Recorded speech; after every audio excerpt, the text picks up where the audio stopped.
ఒక్కటే తెలంగాణ ప్రజలు మొత్తం కూడా ఒకటే విషయం అర్థం చేసుకోవాలి. ఈ లారీలు ఓవర్లోడ్ పోతా ఉన్నాయి. ఇవి వే బిల్లు లేకుండా ఒక లారీ పోవచ్చా? వితౌట్ వే బిల్స్ లారీ పోతున్నాయి అంటేనే మీరు అర్థం చేసుకోండి అది ఎన్ని టన్నులు ఉన్నాయంటే 75-80 టన్నులు ఉన్నాయా 100 టన్నులు ఉన్నాయా మాకు తెలియదు. ఎందుకంటే వే బ్రిడ్జ్ చూపిస్తలేదు.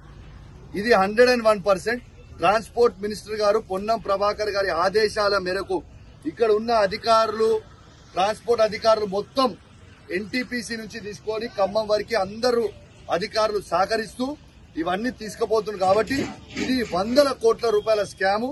డైలీ ట్రాన్స్పోర్ట్ మినిస్టర్ గారికి 50 లక్షల రూపాయలు దీని మీద అందుతున్నాయని చెప్పి నేను ఆధారాలతో సహా లైవ్ గా చూపిస్తా ఉన్నాను. కాబట్టి ఇది ఖచ్చితంగా ఈ మంత్రి గారిని బర్తరఫ్ చేయాలని నేను డిమాండ్ చేస్తా ఉన్నాను. డైలీ పోయే లారీలు దాదాపు 200 నుంచి 300 మధ్యలో ఎవ్రీ డే లారీలు పోతున్నాయి. ఒక్క లారీ ఖర్చు 20 నుంచి 25 వేల రూపాయలు అవుతుంది. లీగల్ గా వే బ్రిడ్జ్ వేసుకొని పోతే 32 టన్నులు మాత్రమే తీసుకొని పోవాలి. వీళ్ళు ఒక 32 టన్నుల డబ్బులు కడుతున్నారు లారీ 25,000, కానీ తీసుకుపోయేది 75 నుంచి 80 టన్నులు. అంటే ఆ మిగతా మీదికున్న డబ్బులు అంటే మిగతా మీది ఉన్న 30,000 నుంచి 40,000 రూపాయలు ఇవి మంత్రి గారికి పోతున్నాయి.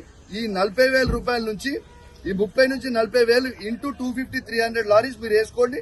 మీకు డైలీ మంత్రి గారు సంపాదించిన 50 లక్షల లెక్క మీకు దొరికిపోతుంది. చూసుకోండి. Thank you.